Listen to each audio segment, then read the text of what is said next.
une petite fille glissa et tomba dans une piscine. Son père, rentrant chez lui, découvrit l'absence de sa fille. Il plongea précipitamment dans la piscine du jardin, tentant désespérément de ramener sa fille à la surface. Mais ses lacets étaient fermement emmêlés dans le filtre au fond du bassin. Il ne put la sauver. Cette tragédie devint une blessure éternelle dans le cœur du père. Avant ce drame, la fillette avait invité son père à chasser les papillons dans le jardin. Il avait refusé, préférant rendre visite à sa voisine pour une affaire privée. C'est pendant son absence que le désastre survint silencieusement. 5 ans passèrent, durant lesquels douleur et culpabilité le tourmentèrent jour et nuit. Sa femme finit par le quitter. Pourtant, le destin lui offrit un miracle. Une nuit, il traversa par hasard un couloir étroit et se retrouva soudain dans la lumière d'un jour ensoleillé. Plus stupéfiant encore, il aperçut son double d'il y a 5 ans se préparant à se rendre chez la voisine. Il comprit instantanément. Il était revenu au jour qui avait tout changé. Pour faciliter la distinction, appelons ce père revenu du futur The Hall et son passé The Young. Pour saisir cette seconde chance, The Hall courut immédiatement vers la piscine. Cette fois, il arriva à temps. Il plongea à l'instant précis où la petite fille tombait dans l'eau, détacha ses lacets et sauva avec succès sa fille qu'il n'avait pas vue depuis 5 ans. Ce soir-là, après avoir bordé sa fille,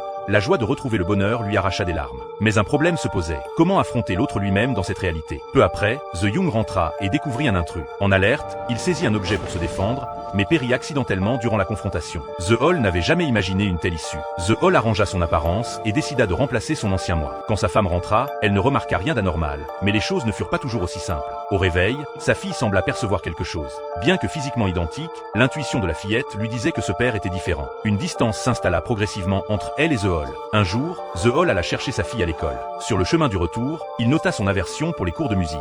Il lui proposa un marché. Si elle lui donnait un câlin, il l'aiderait à annuler ce cours. Ce simple geste rapprocha immédiatement père et fille. Avec le temps, la femme de The Hall remarqua aussi les changements chez son mari. Il n'était plus cet homme constamment absent, mais devenait plus attentif à sa famille. La relation jadis glaciale entre les époux se réchauffa progressivement. Mais alors que ce bonheur familial s'épanouissait, un événement inattendu vint tout bouleverser.